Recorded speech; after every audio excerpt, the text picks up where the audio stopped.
আজকে আমরা হেনরি জেমসের ওই বিখ্যাত বেশ রহস্যময় উপন্যাসটা নিয়ে কথা বলবো, টার্ন অফ দ্য স্ক্রু।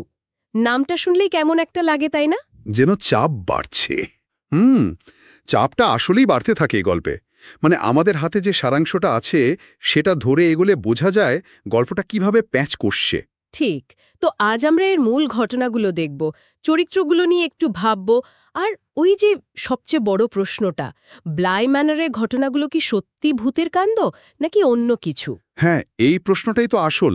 আচ্ছা, গল্পটা শুরু হচ্ছে এক তরুণী গভর্নেসকে দিয়ে, যার নাম কিন্তু আমরা জানি না। তাই তো, তার কোনো নাম নেই। হ্যাঁ, সে যাচ্ছে ইংল্যান্ডের এক প্রত্যন্ত জায়গায়, ব্লাই বলে একটা বিশাল পুরনো বাড়িতে। সেখানে দুটো অনাথ বাচ্চার দেখাশোনা করার জন্য ফ্লোরা আর মাইলস। আর শুরুতেই ওই অদ্ভুত শর্তটা, তাই না? বাচ্চাদের কাকা, যিনি লন্ডনে থাকেন, হ্যাঁ হ্যাঁ, তিনি একদম সাফ বলে দেন, সব দায়িত্ব আপনার। বাড়ির কোনো ব্যাপারে, ভালো হোক বা মন্দ, একদম আমাকে জানাবেন না। এটা কিন্তু বেশ কেমন যেন একটু অস্বাভাবিক লাগে। শুরুতেই একটা বিচ্ছিন্ন করে দেওয়ার মতো ব্যাপার। ঠিক। আর এই একাকিত্ব, এই বিচ্ছিন্নতাই হয়তো গভর্নেন্সের উপর একটা অন্যরকম চাপ তৈরি করে। তো উনি যখন ব্লাইতে পৌঁছলেন, দেখলেন বাচ্চা দুটো ফ্লোরা আর মাইলস, আরে একেবারে দেবদূতের মতো দেখতে। কি মিষ্টি ব্যবহার! কিন্তু এর মধ্যেই তো একটা খটকা লাগে, ওই যে মাইলসের ব্যাপারটা। হ্যাঁ, জানা যায় মাইলসকে নাকি স্কুল থেকে বের করে দেওয়া হয়েছে। কি কারণে? না, অসৎ আচরণ। কিন্তু ঠিক কি করেছিল সেটা কেউ বলছে না। আর মাইলসের আচরণেও সেরকম কিছু অদ্ভুত কিছু ধরা পড়ছে না তখন। এই অস্পষ্টতাটাই কেমন যেন অস্বস্তি বাড়ায়। আর এর পরপরই তো শুরু হয় ওই ছায়া দেখা। একদম।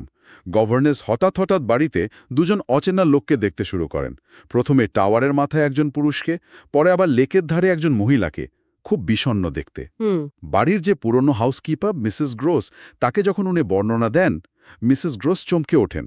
বলেন, আরে এ তো পিটার কুইন্ট, আগের ভৃত্য, আর মিস জেসেল আগের গভর্নেস। প্রায় নিশ্চিত হয়ে যান যে এই ভূতগুলো, এই মৃত আত্মারা বাচ্চাদের ক্ষতি করতে চাইছে, ওদের ওপর ভর করতে চাইছে। ঠিক। কিন্তু এখানে একটা মজার জিনিস খেয়াল করার মতো, যেটা আপনি বলছিলেন, যে মিসেস গ্রোজ নিজে কিন্তু দেখেননি, তাই না? না, উনি নিজে দেখেননি। উনি শুধু গভর্নেন্সের বর্ণনাটা শুনেছেন আর অতীতের সঙ্গে মিলিয়েছেন। এখানে কিন্তু প্রথম সন্দেহটা জাগে। আচ্ছা, গভর্নেন্স যা দেখছেন সেটা কি আসলেই ঘটছে, নাকি নাকি এটা তার নিজের মনের ভুল বা অন্য কিছু? এক্স্যাক্টলি। আর আমরা জানতে পারি যে আগে ওই পিটার কুইন্ট আর মিস জেসেলের মধ্যে একটা সম্পর্ক ছিল। কুইন্টের চরিত্র খুব একটা ভালো ছিল না, আর সে নাকি মাইলসের ওপরও খারাপ প্রভাব ফেলেছিল।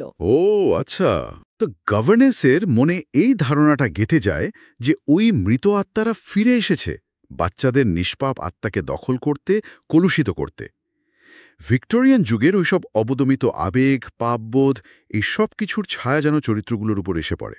তাহলে গভর্নেন্স এবার মরিয়া হয়ে উঠলেন বাচ্চাদের বাঁচানোর জন্য।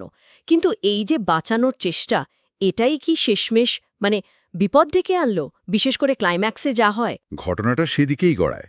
গভর্নেন্সের আচরণ, তার ওই ভয়, উদ্বেগ, এগুলো বাচ্চাগুলোকেও কেমন যেন অস্বস্তিতে ফেলে দেয়। তারাও ভয় পেতে শুরু করে।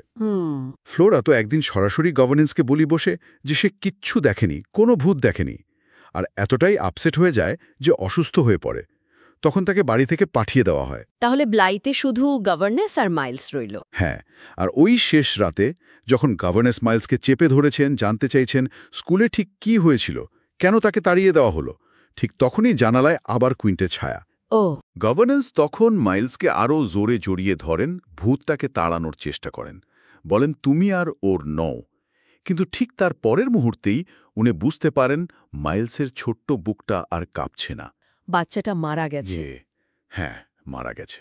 এখানেই তো সেই লাখ টাকার প্রশ্নটা। মাইলস কেন মারা গেল? ভূতের ভয়ে, নাকি ভূতের প্রভাবে, অথবা গভর্নেন্সের ওই অতিরিক্ত চাপ, তার যে ভয় দেখানো বা রক্ষা করার চেষ্টা, সেটাই কি? হেনরি জেমস কিন্তু এর কোনো সোজাসাপটা উত্তর দেননি, পাঠকদের উপরই ছেড়ে দিয়েছেন। তবে দুটো মূল ব্যাখ্যা চলে আসছে বহুদিন ধরে।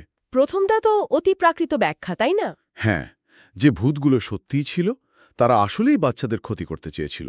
আর গভর্নেন্স হয়তো মাইলসকে তাদের হাত থেকে বাঁচাতে গিয়েই ব্যর্থ হলেন, বা হয়তো তাকে রক্ষা করার ওই তীব্র চেষ্টাতেই ছেলেটা শক পেয়ে মারা গেল। আর দ্বিতীয় ব্যাখ্যা? সেটা মনস্তাত্ত্বিক, যে গভর্নেস আসলে নিজেই মানসিকভাবে ঠিক সুস্থ ছিলেন না। হয়তো তার নিজের অবদমিত কোনো ইচ্ছে, কোনো ভয় বা ওই যুগের যে নৈতিক চাপ, সেগুলোই তার মনে ভূত হয়ে দেখা দিয়েছিল। তার মানে ভূতগুলো আসলে তার মনের সৃষ্টি। হ্যাঁ, এই ব্যাখ্যা অনুযায়ী সেক্ষেত্রে বাচ্চাগুলো হয়তো নির্দোষী ছিল। আর গভর্নেসের ওই অতিরিক্ত আগলে রাখা, নিয়ন্ত্রণ করার চেষ্টা, সেটাই হয়তো মাইলসের মৃত্যুর কারণ হয়ে দাঁড়ালো। ওই ব্লাই ম্যানর বাড়িটা নিজেই যেন গভর্নেসের মনের জটিলতার একটা প্রতীক। এটাও তো ঠিক যে পুরো গল্পটা আমরা শুনছি গভর্নেসের মুখ থেকে, মানে তিনি যা বলছেন সেটাই আমরা জানছি। ঠিক, তিনি কি বিশ্বাসযোগ্য কথক, নাকি তার দেখাই ত্রুটিপূর্ণ? জেমস এই ধোঁয়াশাটা ইচ্ছে করেই রেখেছেন। তাই এটা শুধু একটা ভূতের গল্প নয়, এটা আসলে বিশ্বাস নিয়ে, বাস্তবতা নিয়ে, আমরা যা দেখি তা কতটুকু সত্যি, এই সব নিয়ে প্রশ্ন তোলে। তাহলে শেষ পর্যন্ত উত্তরটা পাঠকের কাছেই থাকছে।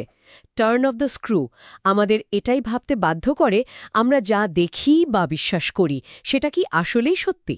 আর হয়তো সবচেয়ে গুরুত্বপূর্ণ প্রশ্নটা হলো, কাউকে অতিরিক্ত ভালো করতে চাওয়ার ইচ্ছা, নিয়ন্ত্রণ করার ইচ্ছা, সেটাও কি কখনো ধ্বংসের কারণ হতে পারে? গভর্নেন্সের উদ্দেশ্য তো ভালোই ছিল, কিন্তু তার পদ্ধতিটা, এই অস্পষ্টতায় উপন্যাসটাকে আজও এত জীবন্ত আর প্রাসঙ্গিক করে রেখেছে।